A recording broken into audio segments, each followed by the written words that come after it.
yung falling of leaf.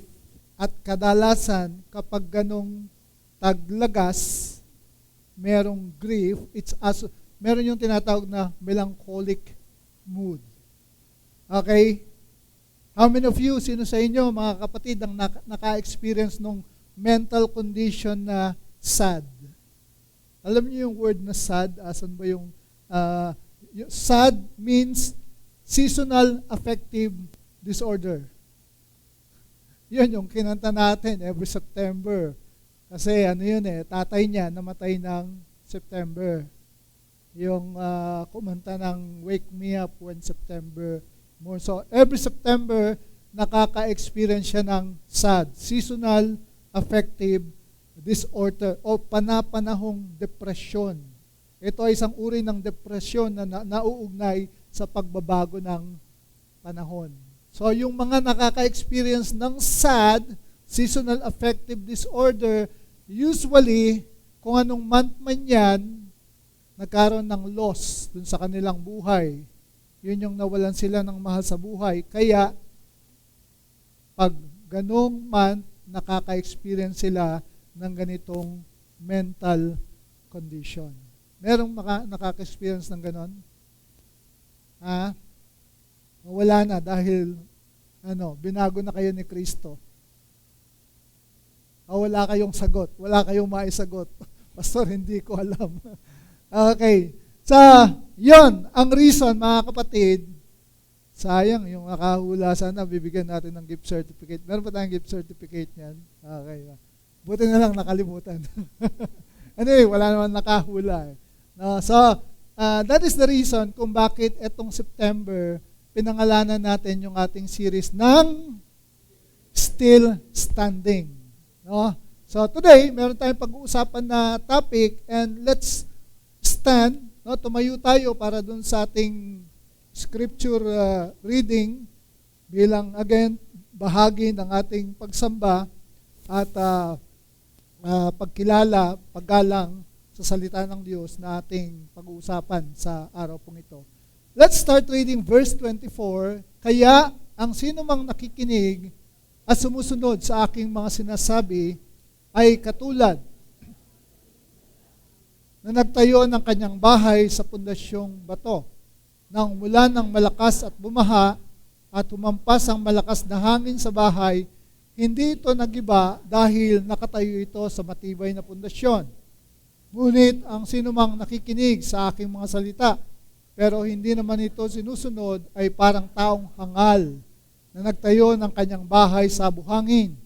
Nang umulan ng malakas at bumaha at humampas ang malakas na hangin sa bahay, nagliba ito at lubusang nawasak. So, ang title po ng message na ito ay Storm Tested but Still Standing. Sa Tagalog, sinubok pero hindi nalugmok. Okay, sinubok pero hindi nalugmok. Tingnan mo muna yung katabi mo bago tayo manalangin. Mukha bang lugmok na lugmok yan? O nakatayo pa rin? Sino sa inyo nagsasabi, Pastor, may problema, may challenge, may difficulty, pero nakatayo pa rin? Taas kamay. Nakatayo pa rin. Yung iba, nakahiga. Okay, manalangin tayo. Panginoon, maraming salamat po sa araw na ito. And we thank you for your word. Alam namin na ang inyong mga salita, it's powerful. It can change our lives. Ang kailangan lamang po namin gawin ay maging bukas ang aming mga puso, ang aming mga kaisipan, Lord, for the powerful word, the message of the Holy Spirit that He will be bringing into our hearts today, Lord, at this very moment. Salamat po na habang kami po ay nakikinig, kayo po ay mangungusap, Lord, insight, revelation, knowledge, wisdom will flow at magkakaroon po kami ng mga takeaways, mga applications, Lord, na aming dadalhin, Lord, sa aming pang-araw-araw na pamumuhay. Maraming salamat po. And once again, we ask your Holy Spirit, Lord, to manifest your power, manifest the power of God, heal, deliver, Lord God, and allow us, Lord, to experience breakthrough. Allow us to experience the peace, Lord, yung kapayapaan na nagdala sa inyo, Lord. At kung anumang bondage, Lord, na meron sa aming mga buhay, let it be broken, O God, in the mighty name of our Lord Jesus Christ. Salamat po sa inyong papuri sa pangalan ni Jesus. And everyone say, Amen and Amen. Please be seated. Masaya na po kayo? Okay, dalawang bagay. Naniniwala ko marami sa inyo nakabasa na ng passage na to ng scripture. Usually naman, pag nagbabasa tayo ng Bible, we start reading on the book of Matthew. Tama? Kaya lang, after reading yung mga lineage, yung mga angkan-angkan, saling lahi, lalampasan ko na ito, hindi ko maintindihan kung kaninong anak. Pero usually, ito yung isa sa mga teachings ng ating Panginoong Jesucristo na kung saan ay na-encounter natin. Dalawang tao na nagtayo ng kanilang bahay. Okay? Yung isa, itinayo niya yung kanyang bahay dun sa saan? Ibabaw ng bato. Yung isa, dun sa hangin. Now, i-consider po ninyo na lahat tayo nagtatayo ng ating mga bahay. Pero yung bahay na yon, it represents our life. So the question is, saan mo itinatayo ang iyong buhay? Ano yung pinakasaligan? Ano yung pinakapundasyon ng iyong buhay? Yun yung malalaman po natin, maintindihan natin sa umagang ito. So, two things, dalawang bagay yung sinasabi ni Jesus sa atin sa passage na to. Number one, na ipinapakita dito is, storms are inevitable. It's not Thanos, that is I am. Naalala pa ninyo yun from the movie Avengers. Ano madalas sabihin ni Thanos? I am inevitable. Okay, tapos sabi naman ni Iron Man, I am Iron Man. Okay. Okay, Jesus ang pinag-uusapan natin dito. Pero dito, mga kapatid, pinapakita dyan, dun sa passage na storms are inevitable. In other words, mga kapatid, sa ayaw at sa gusto mo, darating yung bagyo. Ano yung nare-represent ng bagyo? Struggles, trials, ano pa? Sickness, problems. Yung storms of life, it will find its way in your life. Sa ayaw at sa gusto mo, darating at darating ang bagyo. Okay? In the form of sudden losses, broken relationships. Sino sa inyo meron mga broken relationships? Naka-experience ng broken relationships? Wala. Okay, mababait kayo. Walang naka-experience sa inyo ng broken relationship. Pero sa inyo, naintindihan niya na okay lang, it's part of life. Nangyayari. Broken relationship. Anong mas okay? Yung nagmahal ka at ikaw ay nabigo, nasaktan, o yung tuluyang hindi ka nagmahal? Anong mas doon? Anong mas prefer ninyo? Pastor, okay na ako na habang buhay, malungkot ang buhay ko. Diba? So it's part of life. So yun ay isang storm. No? Ano pa? Broken relationships, financial troubles, illnesses, yung mga pagkakasakit, betrayal. Sino sa inyo na-betray na? Diba? Anxieties, ano pa? Worries, disappointments. At ang malupit dito, hindi natin alam when storm will come. Kailan ito darating dun sa buhay natin. At least sa panahon natin ngayon, because of pag-asa na nalalaman na mayroong parating na bagyo. Pero minsan sa ating buhay, hindi natin siya nape-predict. Now, dahil hindi natin siya nape-predict, kapatid, dahil alam natin na storms will come, dapat kang laging maging handa. Amen ba? Lalong-lalo na dun sa mga kabataan dito. Akala ninyo ang buhay ay pulos mga ano lang. Okay? Pulos, life is a bed of roses. Gusto kong sabihin sa inyo, even roses have thorns.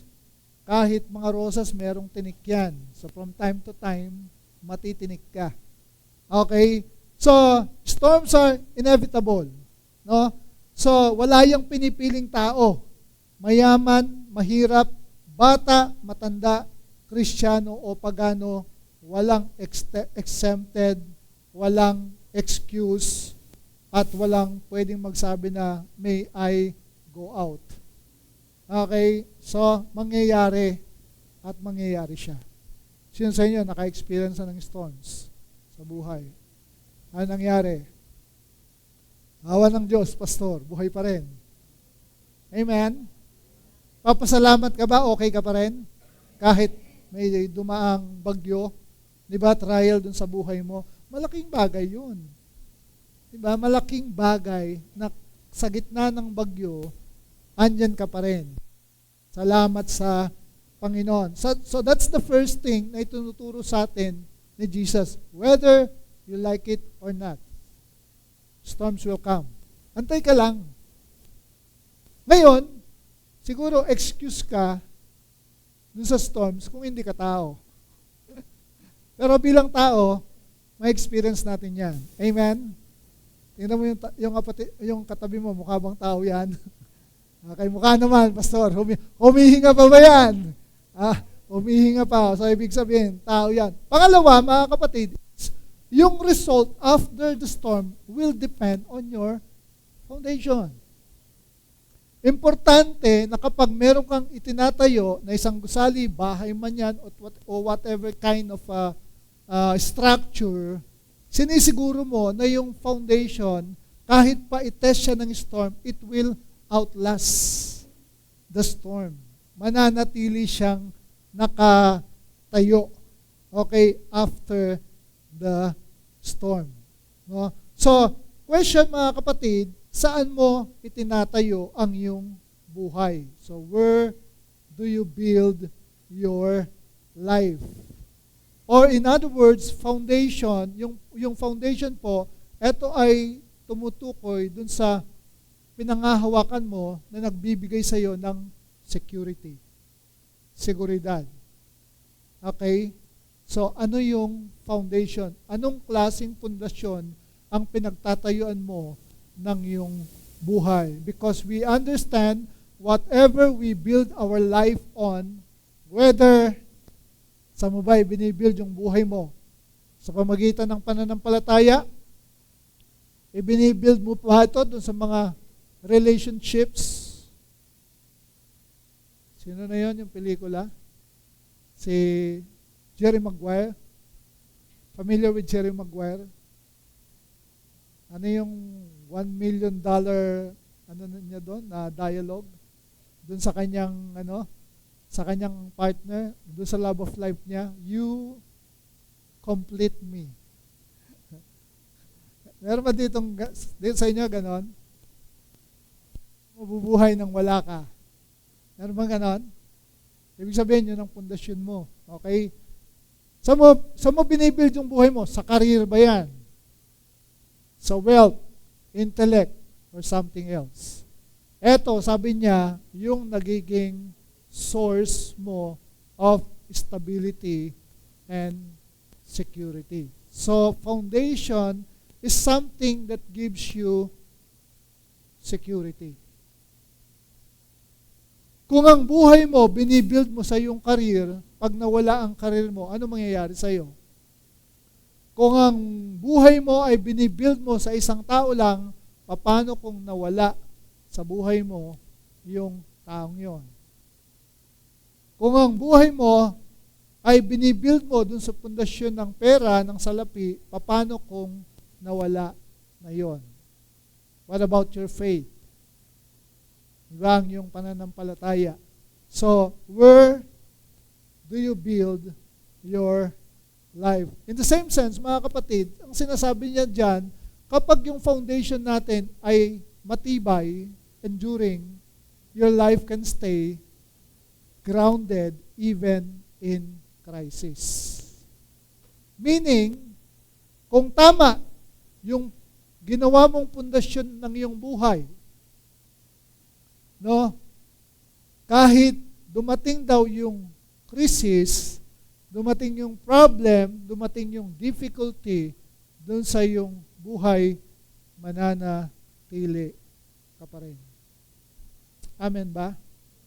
Kaya nga sa dami ng pinagdaanan mong problema, trials and all, sama mo na rin yung mga blessings, still nandiyan ka pa rin. Hindi ka nagbabackslide. Amen? Kahit ang tagal-tagal mo nang ipinapanalangin yung asawa mo na napakakulit at pasaway. Di ba? Pero, nandyan ka pa rin. Di ba? Hindi ka tumitigil na nananalangin. Tama ba? Kahit nasaktan ka, na-hurt ka, nandyan ka pa rin, nagpapatuloy. Bakit? Kasi, tama ang iyong pundasyon. Amen ba yun? Pero kung ang pundasyon mo ay binibuild mo dun sa tao, halimbawa kay Pastor Hill, idol. Ano, di ba? Idol. Sino sa inyo merong idol sa church? Pastor, ikaw lang ang idol ko. Hindi. Okay, sino sa inyo merong idol? Beware, di ba? Sabi ng Lord, dapat wala tayong idol. Kasi kapag sa tao mo, binild ang faith mo, paano pag nagkamali yun? Paano kung nadapa yun? Paano kung nagkasala yun? E di, wala ka na rin. Di ba? Tama? Kaya minsan, nawawala yung isang Kristiyano sa simbahan. It's because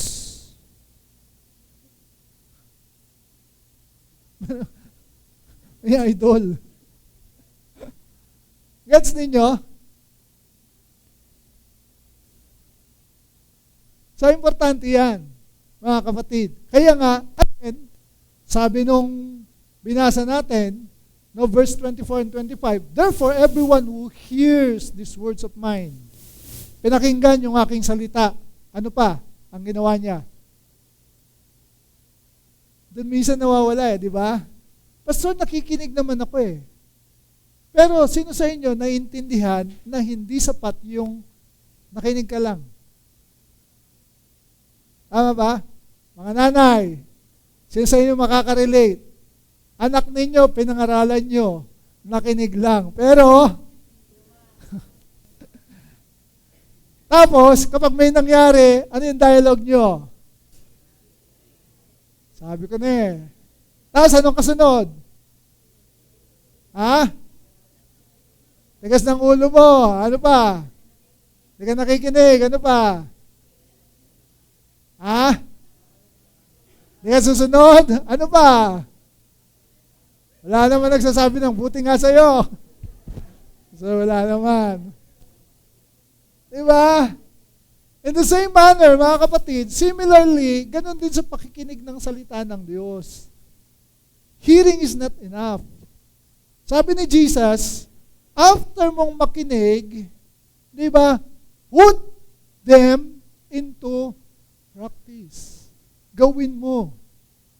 Kaya nga sabi ng marami, practice makes perfect. But since nobody is perfect, race. Ending nun, walang magpa-practice kasi. Diba?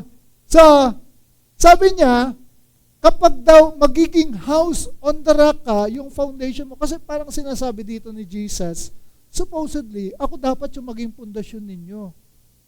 I am the rock. Kaya nga sabi natin, Jesus is my rock of salvation. Jesus is the rock of my salvation.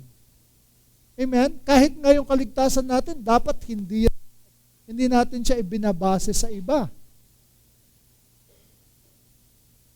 Also, ang sinasabi niya dyan, ang tamang pundasyon, yung pinakikinggan ninyo, yung aking turo, ang aking salita, at pagkatapos, ito ay inyong ginagawa o isinasapamuhay sa inyong buhay. Kaya, pagdating ng storm, ang sabi niya, malakas na hangin, bagyo, binayo yung bahay o yung buhay mo, yet, anong resulta? It did not fall. Hindi siya nalugmok. Why? Because it had its foundation on the rock. Gets? Klaro? Recto? Ito pa, James 1:22 hanggang 25. Basa. Kundi,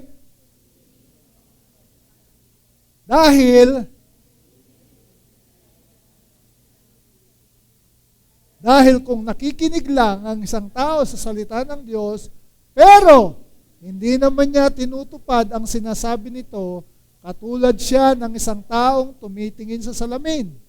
Pagkatapos makita ang sarili ay umaalis at agad kinakalimutan ang ayos niya. 25. Ngunit ang taong nagsasaliksik at tumutupad sa kautosang ganap na nagpapalaya at hindi tagapakinig lang na nakakalimot agad, ang taong iyon ay pagpapalain ng Diyos sa mga ginagawa niya. Alien? Amen.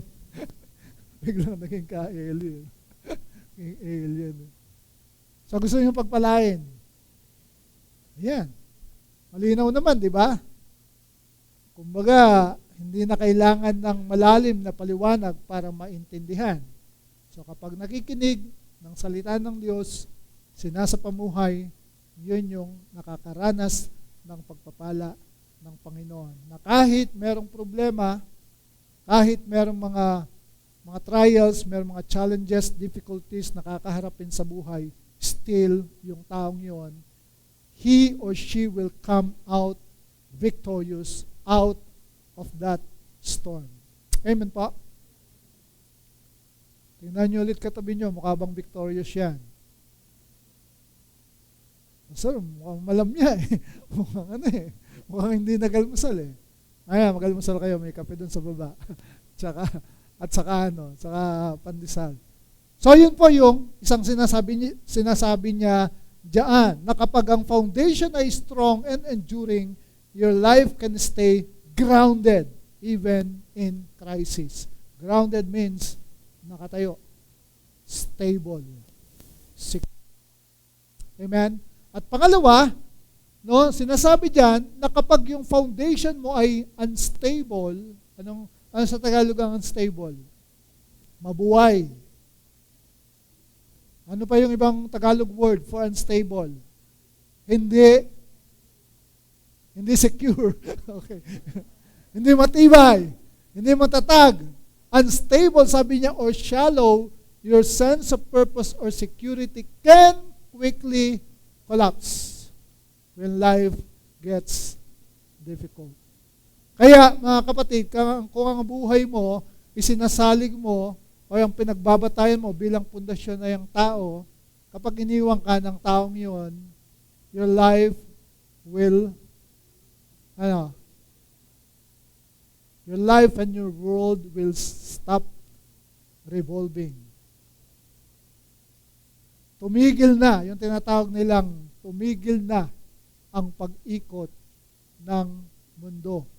At kapag tumigil na ang pag-ikot ng mundo mo, ano yung susunod mong naiisip? Diba? Kasi wala nang sense of purpose eh. Wala ka ng security. Kasi nga, isinalig mo dun sa tao. Nagets natin? Kaya yun yung sinasabi ni Jesus dun sa pangalawa.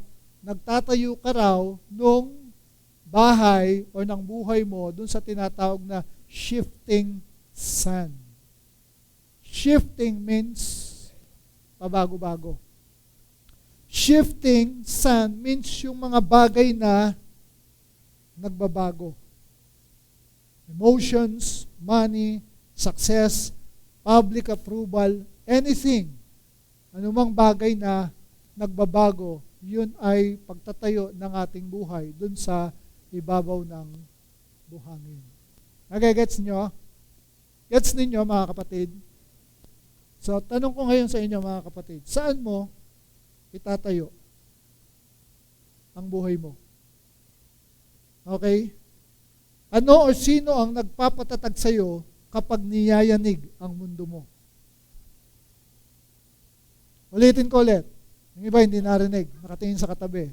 Gagandahan sa katabi. Okay, ulitin ko ulit. Ano o sino ang nagpapatatag sa iyo kapag niyayanig ang mundo mo? Tingin sa katabi. Tingin sa katabi. Hindi yan. Okay? Hindi yan. Sino nagpapatatag sa iyo kapag niyayanig ang mundo mo? Nakasan natin, sino? Sa paulit. O, sabi mo sa katabi mo, narinig ko yan, ha? Narinig ko yan. Gets? Pero para mas lalong maging klaro sa inyo, let's evaluate. Evaluate natin kung si Lord nga yung pinakapundasyon ng buhay mo. We can evaluate, mga kapatid, by asking us a series of questions. Okay, evaluate natin. What or who do I depend? What or who I depend on for security and identity? Tagalogin natin para mas lalong malinaw. Sa ano o kanino ko ibinabatay ang aking seguridad at pagkakakilanlan? Sa ano ko o kanino ko ibinabatay ang aking seguridad at pagkakakilanlan? Okay? Question. Ano yung nagbibigay sa akin ang pakiramdam na ako ay sapat? Ano o sino yung nagbibigay sa iyo ng pakiramdam na ikaw ay sapat? Nagets yung question? Kailan mo ramdam na ikaw ay sapat? Meaning, saang bagay mo ibinebase yung sense of security and identity mo? Mas masaya ka ba kapag yung post mo sa Facebook ay maraming likes? At kapag wala bang likes, ikaw ay nalulungkot? At sinasabi mo, walang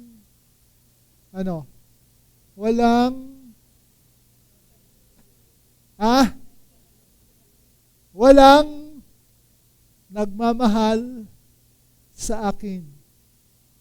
Walang pumapansin sa akin. In the first place, mga kapatid, ba't ka ba nagpo-post sa Facebook? For what reason? Ano yung purpose?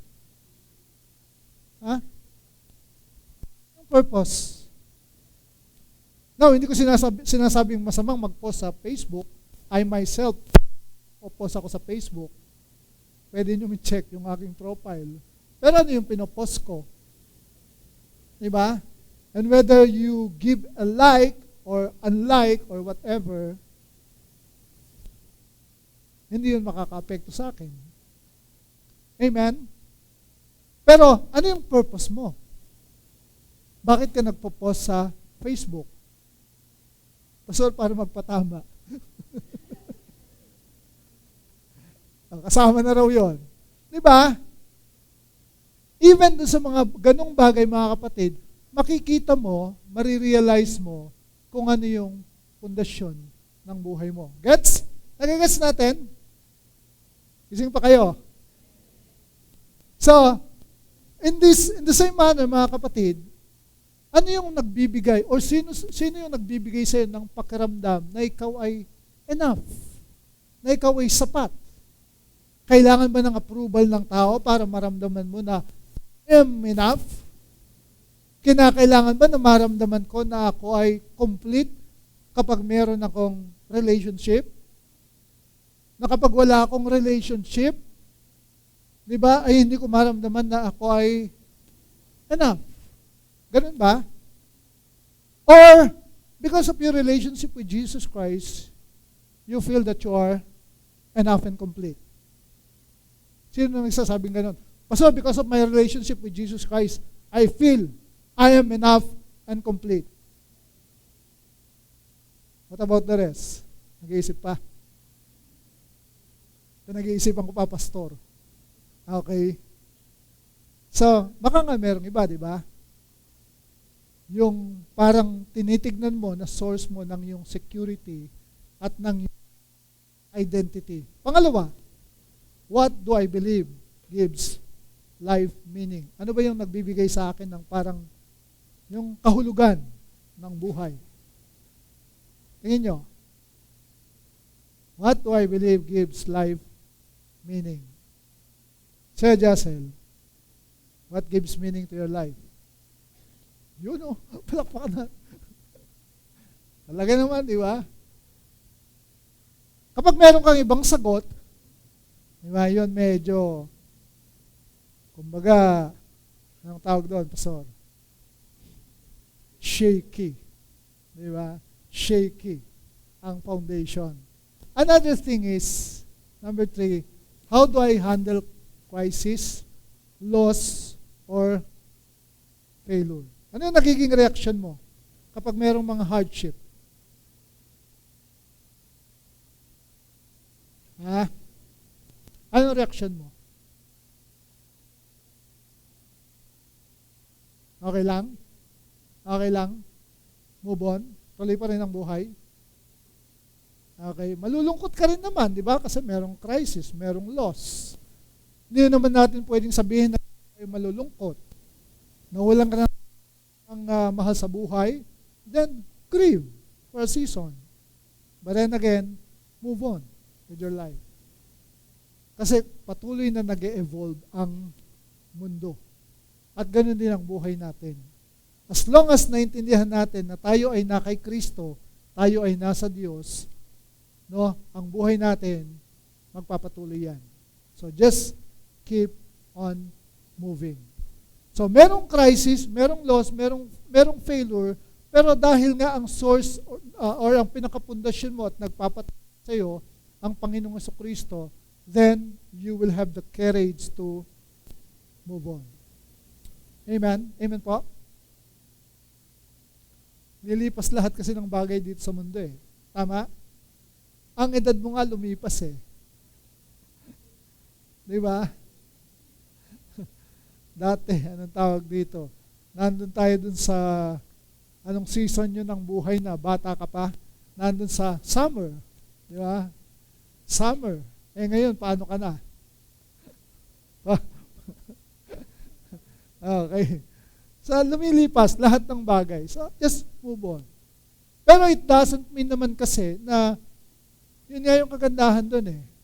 Na dahil sa Diyos, dahil kay Kristo, ang buhay mo, hindi siya nakasalig pang dito lang. Amen? Alam mo yung buhay mo lilipas eh. Ngayon, bata ka pa. Diba? Teenager ka. Then from being a teenager, magiging ano ka? Young professional. Diba? Magiging professional ka. Magiging family man. Magiging tatay ka, magiging nanay ka. Pagkatapos na maging tatay at saka nanay ka, anong kasunod nun? Magiging apostolic ka na. Ano yung apostolic? Nag-aalaga ng apo. Okay? May apo ka na. After tatay, nanay, tatay, lolo ka na, lola ka na, and then, parating na yun dun sa katapusan ng buhay mo dito sa mundo. Tama? Walang pwedeng ipagmalaki. Lahat ng bagay ay lumilipas. At pag nag-graduate ka na dito sa mundo, ano na kasunod? Nandun ka na. Doon sa saan? Impyerno, pastor. Di. Nasaan ka na? Pagkatapos ng buhay mo dito sa lupa, nasaan ka na? Di ko alam, pastor. Di ko alam, kaya nga nandito ako eh.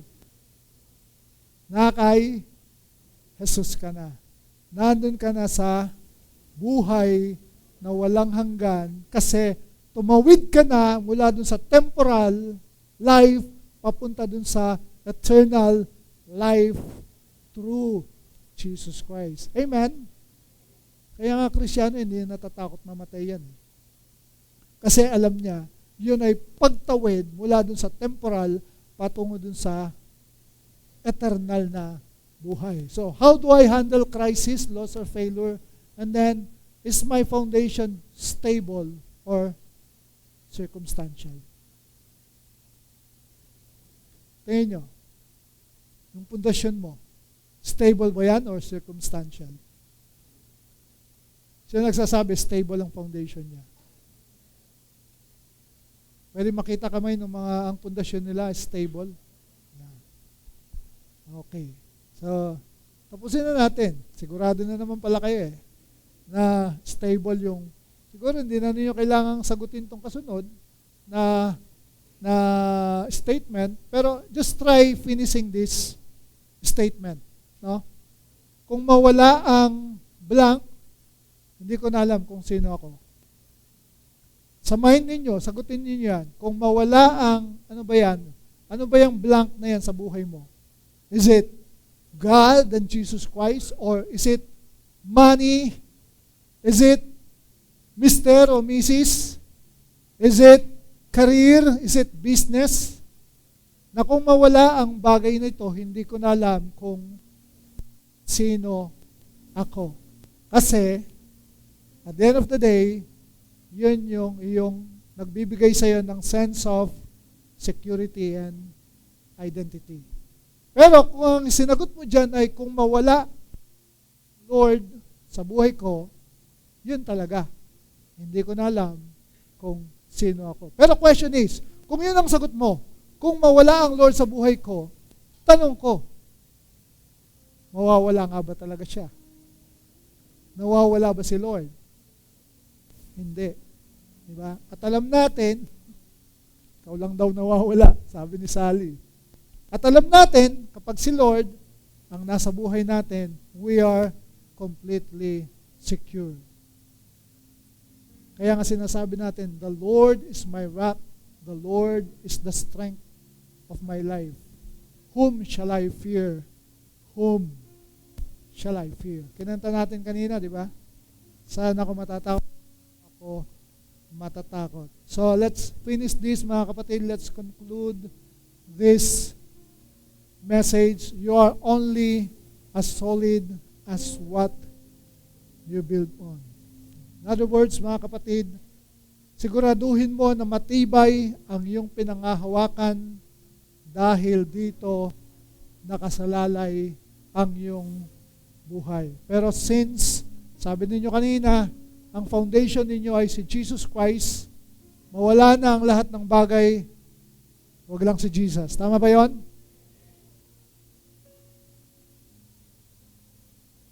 Mawala na ang lahat ng bagay.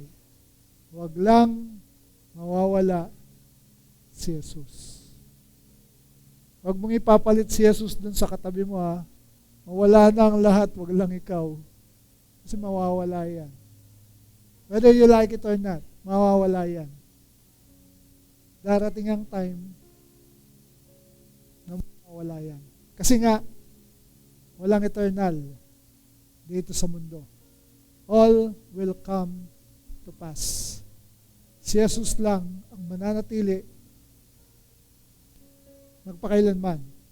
Kaya sabi ng Bible, Jesus Christ is the same yesterday, today, and forever. Let's all stand. Tayo pong lahat ay tumayo.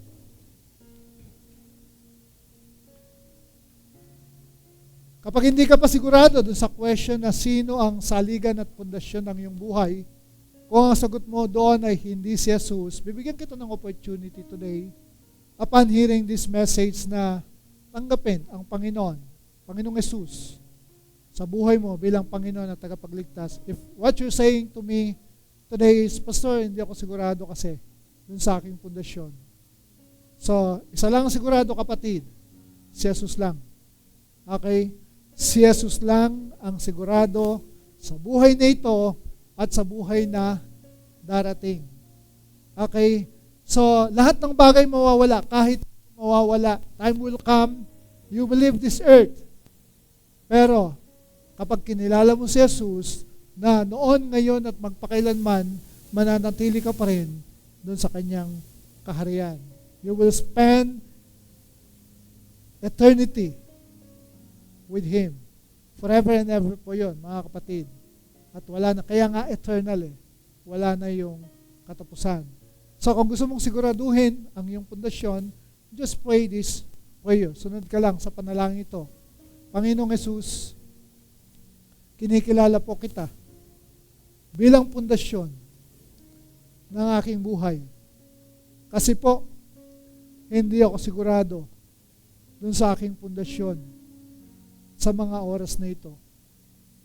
At na-realize ko sa pamagitan ng inyong salita na ang isang bagay na mananatili lamang sa aking buhay ay ang aking pakikipagrelasyon sa inyo. Kaya sa oras pong ito, kinikilala kita, Panginoong Jesus, bilang rock of my salvation. Salamat po sa buhay na walang hanggan at sa kasiguraduhan na ibinibigay po ninyo sa akin. Salamat po, aking Ama, sa pangalan ni Jesus. Amen and amen. Palakpakan natin si Lord. Praise God.